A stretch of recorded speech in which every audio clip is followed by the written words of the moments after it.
In this video, I'm going to explain the legal and tax differences between sole proprietorships, LLCs, multi-member LLCs, partnerships, S corporations, and even C corporations. So by the time you're finished watching, you'll understand what type of legal protection you have and how much tax you might owe no matter which entity you choose. Whether you're an aspiring entrepreneur or seasoned business owner, having this understanding is crucial for making informed decisions that can shape the future of your business. So be sure to continue watching until the end. Allow me to give you a quick summary of the legal and tax concepts I'll be presenting, and then once I'm done with the summary, we'll take a deeper dive into each one. I'm primarily going to reference two different visuals to teach you these concepts. I'll reference this visual when I'm explaining the different legal entity types and how you can elect to have these legal entity types taxed in different ways.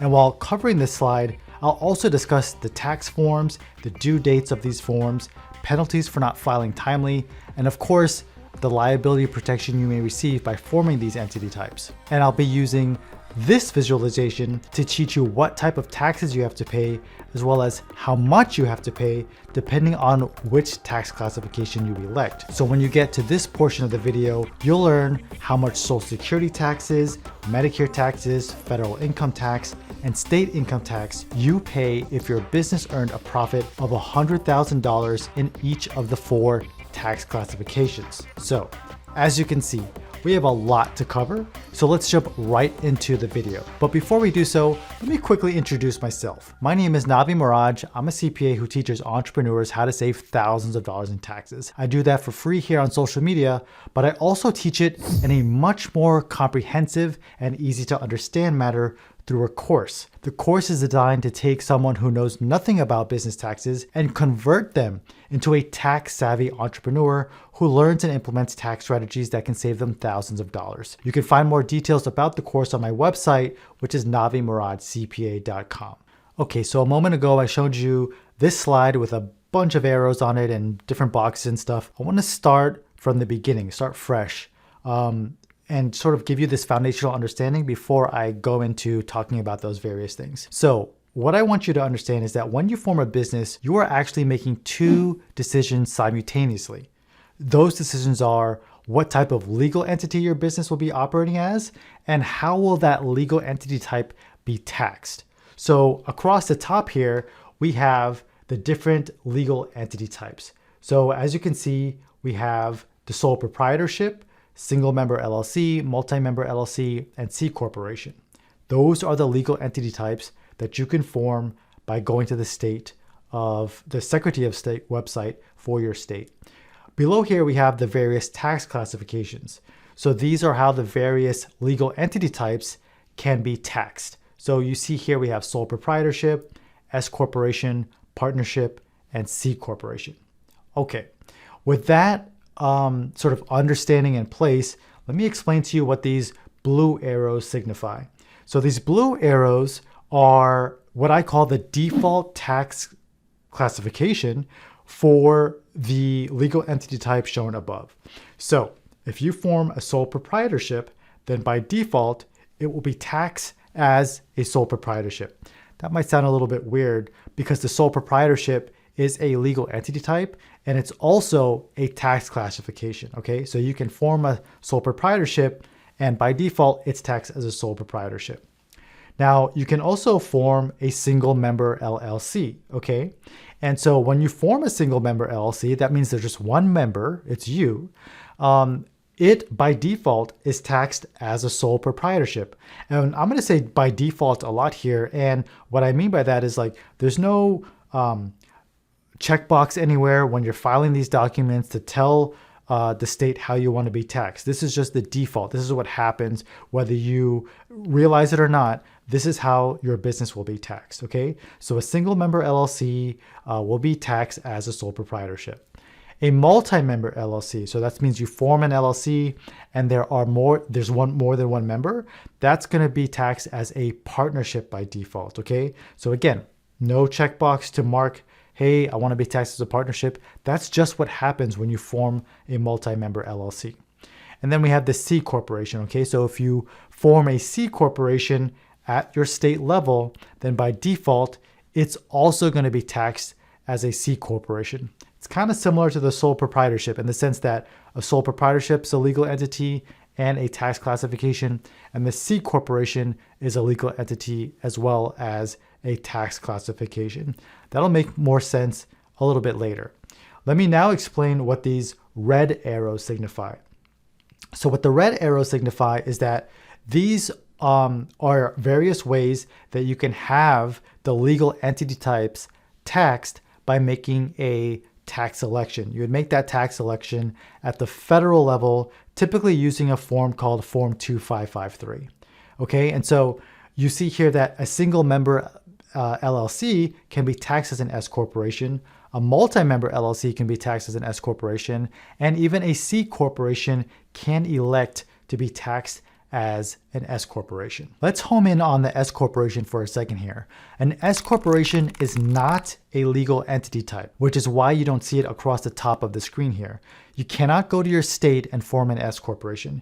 You must form one of the legal entity types first with your state and then make a tax election with the IRS to have that entity taxed as an S corporation from a tax perspective.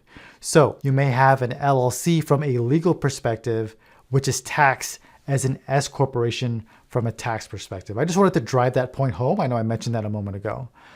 Why are all these red arrows pointed here though, right? Well, as you'll see when I go over the tax portion of this video, you'll see that the S corporation is often chosen to save money on Social Security and Medicare taxes. So stick around because I'll show you how you can save thousands of dollars just by choosing the right tax structure for your business. Now, a quick thing to note here is that there are other legal entity types, such as a nonprofit corporation, and there are tax election options, such as having an LLC tax the C Corp, but this video is being made for you, the entrepreneur, so I'm not going to discuss those options that are not very common. And before I go into more detail about the tax forms and due dates, let me just touch on some legal items, okay? Now, I must kind of give you a disclosure at this point in time. I am not an attorney. And as I mentioned earlier, though, I am a certified public accountant. So I can speak to the tax implications of setting up these various legal entities. But I have consulted with attorneys across the nation, and I'm pretty sure they would agree with most of the things that I might touch on from a legal perspective.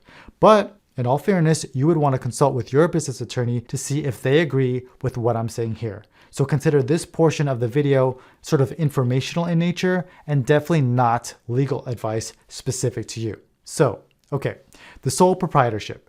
You can form a sole proprietorship by simply walking into your bank, and if your name is, John Doe, for example, you could talk to your banker and he or she will open up an account called John Doe's landscaping, all right? Of course, I'm assuming you're a landscaper in this situation. And you could just go out and start mowing people's lawns. Now, I don't necessarily recommend that because the sole proprietorship doesn't have what's called limited liability protection. So if someone sues your business, John Doe's Landscaping, your individual assets as John Doe, the individual, are also now at risk because you and your sole proprietorship are one in the same from a legal point of view. Now, let's for a brief moment talk about these entity structures to the right of the sole proprietorship. So I mentioned that the sole proprietorship does not provide limited liability protection, but what does that really even mean? What is limited liability protection? It basically means that if someone sues your business entity, the assets that you own as an individual are likely not at risk. Keep in mind though, if someone sues you as an individual, your business assets may still be at risk. Did you catch that subtle difference there? An LLC may protect your individual assets if your business is sued, but if you as an individual are sued, your business assets are still at risk. Now, these entity types to the right may, and I say may on purpose, provide you with limited liability protection, but in order to do so, you want to treat them as though they're separate entities. So you don't want to commingle funds between your business and personal. You want to use your entity name on all your marketing documents. You might, if you're an LLC, of course you'd have articles of organization to form an LLC, but you might also have an operating agreement. Maybe you have a board of advisors. You take meeting minutes when you have business discussions, even if it's by yourself. I know that sounds a little silly, but yes, you want to record meeting minutes, and all those things will help you sort of prop up and support that, yes, your business entity is actually different than you as an individual. Similarly, for the C corporation, you would have a board of directors, bylaws, minutes, stock certificates, and maybe a corporate seal, for example. A lot of people think that an LLC is a lot simpler to maintain versus a corporation, but not necessarily. If you're doing things correctly, they both have quite a bit of maintenance to keep up with. But again, I'm not an attorney, so consult with your attorney if you'd like some clarification around this. Now might be a good time to mention that, in general, there are 3 ways to form a business entity. The first way is to go directly to your state Secretary of State website and do it yourself, right? The DIY option. Now, I don't really recommend this, especially if it's your first time. Most of the time, the do-it-yourself option turns into DIY. That stands for do yourself in, if you've never heard that before. The second option is to use an online service like Inc. Authority, for example. These are document preparation services and will help you form an entity based on how you answer questions on their website. I've actually reviewed a few of them for you, and there are links on my website that compare them, so you can check them all out there. Some of these companies will even form your entity for free. So again, you can check those out. My website is navimuradcpa.com. I have a comparison there for you. And like I said, a lot of them can even form it to you for free if you sort of click the right buttons and navigate the website correctly. Alternatively, you can have a law firm form your business entity. If you'd like a referral to a law firm that I trust that will help you form an entity while looking at your situation through the legal lens and tax lens, then you can shoot me an email at navi@navimuradcpa.com. My email address is also on my website, so you can find it there if you're having trouble on how to spell it. Okay. So we talked about the different business entity types, the various tax classifications, liability protection, how to form an entity. I want to mention one more thing before we move on to the tax forms and due dates, and that is, why did I have a P in front of the LLC, and what is this, PC or PA? Well, the P stands for professional. So you can form a professional limited liability company. There are about 30 states that want you to form a PLLC if you are a professional as defined by your state statutes. So for example, if you are an attorney, a CPA, a physician, an architect, for example, these types of professions are often required by their state to form a PLLC instead of an LLC. Similarly, some states have professional corporations or professional associations. That's what the PC and the PA stand for. It's basically the same concept, but for corporations, establishing for the purpose of conducting a business that a licensed professional would do, right? The doctor, physician, attorney, CPA, etc. Okay, let's now talk about the tax forms for these entities, okay? When your business is taxed as a sole proprietorship, you are simply completing an additional schedule. That schedule is called a Schedule C, which is included as part of your individual tax return. So what I want to make clear here is that you are not filing a separate set of tax returns, okay? The Schedule C is part of your individual tax return. With all the other tax classifications, so that's the S corporation, the partnership, the C corporation, you are filing a separate tax return. So to be clear, there is a separate set of income tax returns to file for your S corp, partnership, and C corporation. And I've put those form numbers here. The S corporation files Form 1120S, the partnership files Form 1065, and the C corporation files Form 1120. Now let's talk due dates for a moment, okay? When are these tax forms due? Now, since the Schedule C is included as part of your individual tax return, you may already know the due date. If not, it's typically April 15th. But here's a bit of a curveball. The C corporation tax return is also due April 15th. The S corporation and partnership tax returns are due March 15th. That's 1 month prior to your individual tax return filing deadline. Now, an extension can be filed for all 4 types of tax returns. So this will give you 6 additional months to file your tax returns. So the due dates will move from March 15th to September 15th for the S corporations and partnerships, and will move from April 15th to October 15th for your Schedule C, which again is part of your individual tax return, and the C corporation tax return. Let's talk penalties, okay? So last topic before we take a deeper dive into what taxes you have to pay are the penalties for not filing some of the tax returns timely. Something that happens every year is many first-time entrepreneurs establish an S corporation or a partnership and don't realize they need to file their tax return on March 15th instead of April 15th.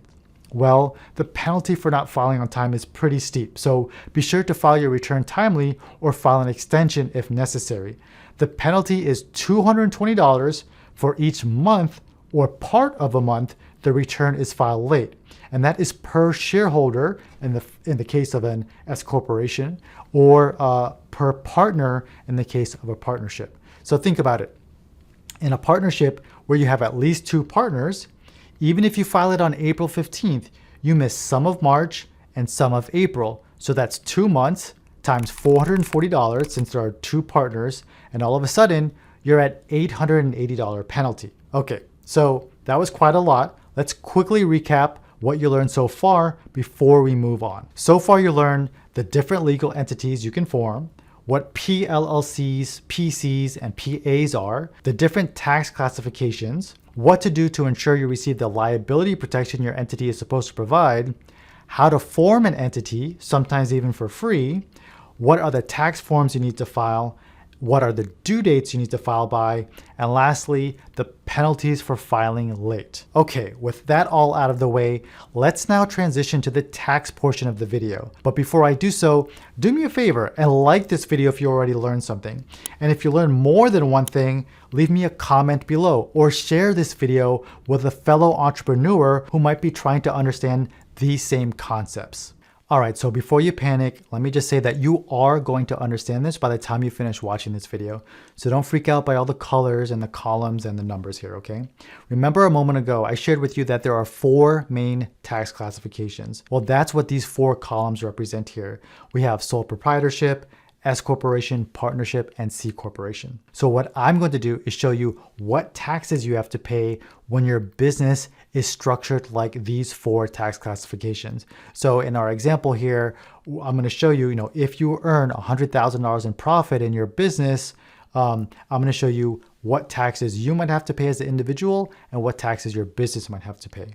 Now, I'm going to go into depth when I'm explaining the sole proprietorship, and then I'll speed it up just a bit once you have the terminology down and you understand some of the basic concepts, all right? So let me start walking you through this. Let me give you a little bit of layout of the land first. Again, these are the columns across here. We have sole proprietorship. And remember I said if you form a single member LLC, you're taxed as a sole proprietorship. Then we have S corporation if you've made the S corp election. Partnership, and again, you either form a partnership just by, meeting up with someone and say, hey, do you want to get into business together? They say yes. Okay, you formed a general partnership. Or you can end up filing a partnership tax return if you did it on purpose, meaning you formed a multi-member LLC and there are 2 members, and like we said, by default, it's taxed as a partnership.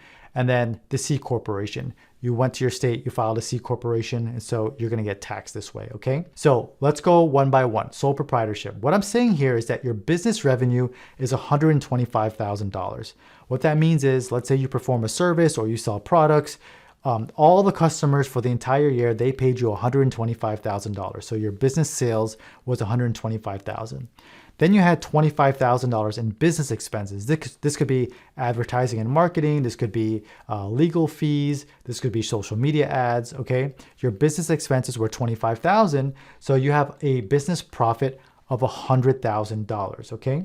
Now, if you're taxed as a sole proprietor, what taxes do you have to pay? Well, you typically have to pay Social Security and Medicare taxes.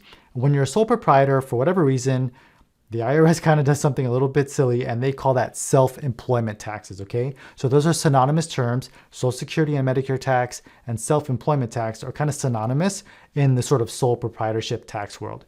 So how much of these types of taxes do you have to pay? Well, $100,000 times 6.2% because you are the employee, and when you're a sole proprietorship, you are the employer, okay? So it's really 100,000 times 12.4% equals to $12,400, right? That's kind of easy math. You can do that in your head. Likewise, with the Medicare, you have to pay the Medicare tax for the employee and the employer because you are both as a sole proprietorship. And so 100,000 times 2.9% is $2,900. So if you add these two together, you're paying about $15,300 or 15.3% in Social Security and Medicare taxes, okay? What other taxes do you have to pay? You don't have to pay the C corporation tax. That's strictly for C corporations. You will have to pay federal income tax though, right? Now, let me explain what's going on here. With the federal income tax in the US, we have a progressive tax system, okay? So what that means is not all of your income is taxed at, let's say, 25%. How it works is the first sort of $10,000 of income you earn is taxed at 10%. Then the next set of dollars is taxed at 12%, then 22, 24, 32, 37, I believe those are the numbers. But there's various tax brackets, and as you earn more money, then that additional money is taxed at the higher tax bracket. Just because you jump into a higher tax bracket doesn't mean that all of the previous dollars earned are taxed at that higher bracket, okay? A lot of people get confused by that. It's a progressive system. As you make more money, you go into the additional tax bracket. So what we're saying here is if you earn $100,000 in profit as a sole proprietorship, what would be happening behind the scenes is you would get the standard deduction. You'd also be getting something called the qualified business income deduction. I'll touch on that a little bit later. But basically, even after calculating for all those things, you're going to end up paying $10,000, $10,064 in federal income tax. Now, I'm assuming you're a single taxpayer, so you're not filing jointly. If you were married filing jointly, it would be a little bit less. Okay. You don't have any capital gains tax to pay as a sole proprietor. And so what about your state income tax? Now, I'm going to, sort of digress a little bit and talk about the state income tax. You may be in a state like Florida or Tennessee, for example, or Texas that doesn't have a state income tax, okay?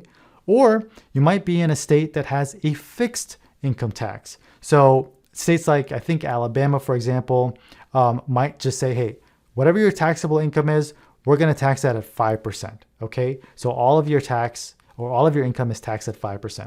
So that's what I did. I just made it $5,000 across the board here to keep things even. So this is showing you like a fixed income tax of 5%. Your state could have a progressive tax, okay? Just like the Fed has. So a state like California, for example, they might give you a tax rate of like 3%, then 5, 7, 10, 12%. I think it goes all the way up to 13% marginal tax bracket. But again, for simplistic purposes, just to simplify this explanation, we're going to go fixed at 5%. So your total taxes is $30,364. That's the 15,300 plus the 10,064 plus the 5,000 equals $30,364. Okay, that's the sole proprietorship. I'm going to go a little bit faster now that you have that foundational understanding. Let's look at the S corporation. So the same thing happened at the S corporation. You had $125,000 in revenue, $25,000 in expenses, $100,000 of profit. But look what starts to differ here. With the S corporation, the reason why I mentioned earlier that this is a strategy to help save money in Social Security and Medicare taxes is as follows. You're actually going to split this $100,000 of profit into two distinct buckets. One bucket is your reasonable compensation, okay? So you have to pay yourself a reasonable compensation based on the services that you performed for your S corporation. So I'm just picking this number arbitrarily. It's $40,000. And so what taxes or what Social Security and Medicare taxes do you have to pay? Well, you have to pay $40,000 times 6.2% as the employee. That's $2,480. I'm going to say your name is John here again. $2,480. And what Medicare tax do you have to pay? $40,000 times 1.45 is $580. Now, John's S corporation or your S corporation, whatever you named it, also has to pay Social Security and Medicare tax. So the 40 grand times the 6.2 in Social Security for the employer side is $2,480. And the Medicare tax is $580. But if you add all four of this amounts together, you get $6,120. So you can see here how you have a potential tax savings between Social Security and Medicare of roughly $9,000, right? $9,180. That's the 15,300 minus the 6,120. Okay, let's keep going down. Federal income tax is a little bit higher. I don't want to really go into the weeds here of why that is, but basically it has to do with the qualified business income deduction. And so it's a little bit less when you're an S corporation. And so what's happening is you're paying a little bit more federal income tax. State income tax, we talked about that already. I'm just going to keep it, even across all of the comparisons. So $5,000 is how much you pay in state income tax. So what's the total tax here? $22,746. So you can see how this saves you, between $7,000 and $8,000 in taxes. And the majority of that came from the Social Security and Medicare tax, okay? So that's the S corporation, and that's why most entrepreneurs have their operational business tax as an S corporation. Let's look at the partnership, okay? Again, multi-member LLC, you got 2 partners. What I did here is I increased the dollar amounts. I said, let's say your revenue is $250,000, your expenses were $50,000, so you're left with $200,000 in profit. The reason why I did this, why I increased the numbers, that is we're gonna have 2 partners, right? You're gonna have John as partner 1, and then you're gonna have a second partner. So I wanted to have an apples to apples comparison. So John's portion of this $200,000, assuming they're 50% partners, is gonna have $100,000 of income. Now, how much, or I should say taxable income. So how much of this is going to be subject to Social Security and Medicare tax? Well, if you look closely, this is exactly like the sole proprietorship. It's $100,000 times the 12.4% because you're paying the employee and employer portion. And it's $100,000 times the 2.9% because you're paying the employee and employer portion of Medicare tax. So the total Social Security and Medicare tax here, remember we said that's called self-employment taxes when you're a partnership or a sole proprietorship, is $15,300. So let's keep going down this path of the partnership. Federal income tax. I'm not going to explain it again because if you notice, it's exactly what it was with the sole proprietorship. $10,064. State income tax, same thing, $5,000, just like it was over here. And the total taxes is $30,364. So you can kind of see that the partnership is really like having two sole proprietors come together to do business with together, right? So that's why it's the same tax that you pay, all right? It's just that you're forming a partnership and you have to file a partnership tax return instead of that being on Schedule C of your individual tax return, okay? So that's the partnership. Last one, C corporation, okay? Numbers are going back to what they were before, $125,000 in revenue, $25,000 in expenses, $100,000 in profit. Well, with the C corporation, you got to pay yourself a reasonable compensation for any work that you sort of performed yourself in the business. So what Social Security, Medicare taxes do you have to pay? It's exactly like the S Corp was. You pay 12.4%, but that's broken up between 6.2 for John and 6.2 for John's C corporation. And then for Medicare, it's 1.45% for John and 1.45% for John's S corporation, okay? So that's $6,120, which like you see, is just like the S corporation. So when you look at this at first glance, you're like, okay, Navi, well, this entity can save me the same amount of Social Security and Medicare taxes that the S corporation does. And you'd be right. But here's where things start to differ. A C corporation is not a pass-through tax entity. What that means is the C corporation itself has to pay an income tax. With the sole proprietorship, the S corporation, and the partnership, the entity itself does not pay any income tax. The entities did pay Social Security and Medicare tax over here, okay, right? But the C corporation is going to get a tax on the profit that it had. So $60,000 of profit is how much the C corporation remained because it paid, of the $100,000, it paid 40 out in the form of a salary, so it had $60,000 in profit left. And as of 2023, the tax rate for C corporations is a flat 21%. So 60,000 times 21% is $12,600, okay? Again, the C corporation has to pay that. All right, let's look at the other types of taxes. Now you're looking at this number and you're like, wow, this is really low. The federal income tax. So the C corporation is paying, I should say John is paying a lot less federal income tax because the income tax is only on the $40,000 that he took as a salary. But what happens is if John wants to take out this $60,000 from the C corporation, the C corporation would pay him a dividend, okay? And so this is what's referred to as double taxation. The C corporation paid $12,600 in taxes already, and then John, the shareholder, is going to have to pay capital gains taxes on the dividend paid to him. And so we're going to say that John decided to pay the dividend of $60,000, and so he has to pay capital gains tax. Now, the math is a little bit weird here. On the left, you can see that federal capital gains tax rates are either 0%, 15%, or 20%. Those are the various tax brackets, and I'll show you that visually here in a second. But what's happening here in this particular situation is that some of the capital gains is actually not getting capital gains tax rates because John made such little money. And some of it's going to be taxed at 15%. So I'm sorry that this math isn't super easy. It's not just 60,000 times 15%. It's a blended rate between some of it was 0, some of it was 15. So the capital gains taxes are $6,230.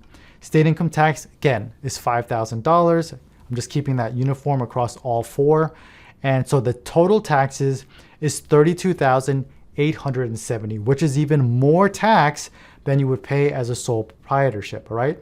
This is why the C corporation, in my opinion, is not best when you're operating a small business like this, okay? C corporations are mainly for very large businesses like your Amazons of the world, your Apples of the world, okay? They have many, many, many shareholders. They're trying to raise capital. They do a lot of unique things. And so the C corporation structure makes sense for them. Now, if you're a little bit tax savvy and you maybe know this, the $60,000 technically didn't have to be paid in a dividend this year, okay? So even if that was the case though, you'd still have to pay, the C Corp would still have to pay $12,600 in C Corp income tax. You just might, delay paying the capital gains tax of $6,230.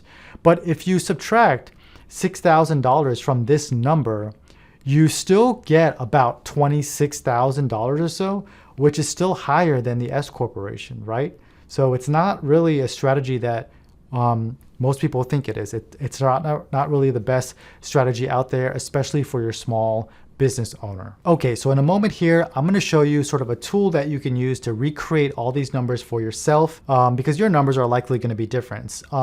So before I do that though, let me just read this note. It says here, remember, this is all just an estimate. For the sole proprietor and partnership examples, if you really wanted to dial in the number, instead of doing 15.3% here, you would multiply this by 14%. So this would probably be more like 14,000 and these would be more like 14,000. The reason for that is you do get what's called an adjustment to gross income. I don't want to go into all those weeds here, but you would get sort of like a tax deduction for half of the Social Security and Medicare tax you would have to pay. And as a result, the way the math kind of works out is that you'd pay around $14,000 here, again, for the sole proprietorship and the partners in the partnership. Let me show you some resources, okay? So I just wanted to show you this real quick. This tool is from Ameriprise. If you're watching on YouTube, I'm gonna put this in the description below. You can use these calculators to input what your numbers are and calculate how much tax you might have to owe. So you can kind of just see, these were the examples for the sole proprietorship, the S corporation, partnership, and C corporation. So that's where I got these numbers from. Pretty good calculator. Admittedly, there are a lot of different fields that you can input. So be careful of where you're putting the fields in. But if you follow my example, I think you'll do just fine. Also, I'm going to put these resources down below. State income tax rates. I got it from the Tax Foundation. Link will be down below. And here's that capital gain tax rate where I was just kind of saying it verbally. Depending on how much income you earn and your filing status will dictate how much capital gains tax rates are for you. Okay, so 0%, 15%, or 20%. Now, as I mentioned earlier, I'm just touching on the surface here about some of these things. If you're a little confused, that's totally okay and normal. If it's your first time you're seeing some of this stuff, you may need to watch this video again, maybe more than once. So of course though, in my course, I have more time with you and I make sure you understand all these pieces of the puzzle and make it much easier for you. Obviously, I'm just teaching you on this one topic today, but in the course, I'm teaching you all different tax strategies, like how to make the S corporation strategy even more powerful by incorporating health insurance premiums and health savings accounts, how to deduct your home office, your cell phone, your internet, hire your minor children, establish retirement accounts. As a business owner, you can actually contribute over $60,000 in a Roth account that's after-tax money for your retirement when you're a business owner. Okay, so have a look at the course if you want to learn how all that stuff works. But before I let you go, please don't forget, let me know in the comments below what questions you have. I'll do my best to answer them as they come in. If you learned something, give this video a like and maybe even share it with a fellow entrepreneur. And with that said, I'll see you in the next video or in the course.